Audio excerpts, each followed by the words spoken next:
ಬೆಟ್ಟ ಹತ್ತಾ ಇದೀವಿ. ಬಂದು ಇದು ಹೊಲ್ಕೊಂಡ ನೋಡ್ಬೋದು. ಅವ್ರು ಹತ್ತಾ ಇರ್ತಾರೆ, ಇಳಿತಾ ಇರ್ತಾರೆ. ದೂರ ಮಾಡಿ ಮೂರ್ನಾಮ ಬಂತು. ಸ್ವಲ್ಪ ಹತ್ರ ಹೋದ್ರೆ ಅರ್ಧ ಬೆಟ್ಟ ಹತ್ತಿದ್ದೀವಿ ನೋಡ್ಬೋದು. ನಾವು ಸ್ವಲ್ಪ ದೂರ ಇದೆ, ನಾವು ಬರಲಿಲ್ಲ. ಇಲ್ಲಿ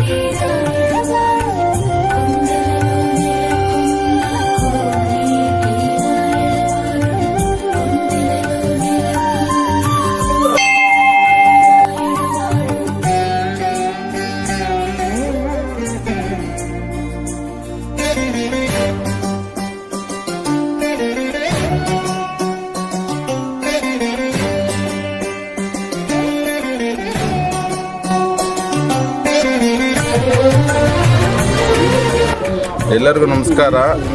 ಮೊದಲನೇದಾಗಿ ಎಲ್ಲರಿಗೂ ಶ್ರೀರಾಮನವಮಿಯ ಶುಭಾಶಯಗಳು. ನಾವು ಈ ದಿನ ವರಾಹಗಿರಿ ಬೆಟ್ಟಕ್ಕೆ ದರ್ಶನಕ್ಕಾಗಿ ಬಂದಿದ್ದೀವಿ, ರಾಮನ ದರ್ಶನಕ್ಕೆ. ಈ ದೇವಸ್ಥಾನದ ಪ್ರಾಮುಖ್ಯತೆ ಏನಂದರೆ, ಇದು ಹಲವಾರು ವರ್ಷಗಳು, ಸುಮಾರು ಒಂದು 100 ವರ್ಷಗಳ ಹಿಂದೆ ಕಟ್ಟಿದಂತಹ ದೇವಸ್ಥಾನ. ಹಾಗೂ ಈ ಬೆಟ್ಟದ ಸುತ್ತಮುತ್ತಲಿರುವ ಗ್ರಾಮಗಳೆಲ್ಲರೂ ಈ ಬೆಟ್ಟಕ್ಕೋಸ್ಕರ ಶ್ರಮಿಸಿ ಬೆಟ್ಟದಲ್ಲಿ ದೇವಸ್ಥಾನವನ್ನು ನಿರ್ಮಿಸಿದ್ದಾರೆ. ಆ ದೇವಸ್ಥಾನ ಅಲ್ಲದೆ ಕಲ್ಯಾಣಿ ಇದೆ, ಅದು ಮತ್ತು ಹಿಂದುಗಡೆ ಒಂದು ಚಿಕ್ಕದಾದ ಊಟದ ವ್ಯವಸ್ಥೆಗೂ ಒಂದು ಮನೆ ಥರ ಮನೆ ಕಟ್ಟಿದ್ದಾರೆ. ಮೊದಲು ಈ ಬೆಟ್ಟಕ್ಕೆ ಸುತ್ತಮುತ್ತಲಿನ ಗ್ರಾಮದವರೆಲ್ಲನೂ ದೀಪಗಳನ್ನು ಹೊತ್ತು ಈ ಬೆಟ್ಟಕ್ಕೆ ಬರ್ತಾಯಿದ್ರು. ಮತ್ತು ಕ್ರಮೇಣ ಜನ್ರೇಷನ್ ಚೇಂಜ್ ಆದಮೇಲೆ ಸ್ವಲ್ಪ ಈ ಬೆಟ್ಟಕ್ಕೆ ಬರೋದೆಲ್ಲ ಕಡಿಮೆ ಆಯಿತು.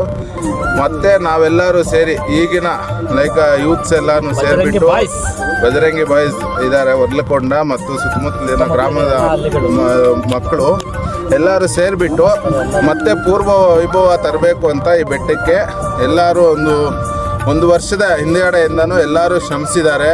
ಮೊದಲನೇದಾಗಿ ಈ ಬೆಟ್ಟದಲ್ಲಿ ನಾಮಗಳನ್ನು ಹಾಕಿದ್ರು.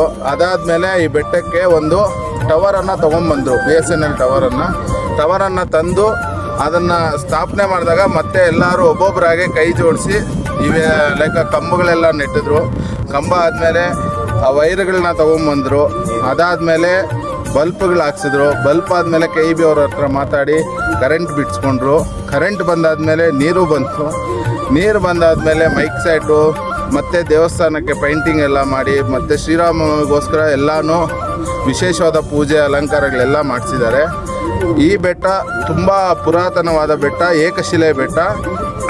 ನಾವು proudly saying we are the Varlakonda boys and Jai.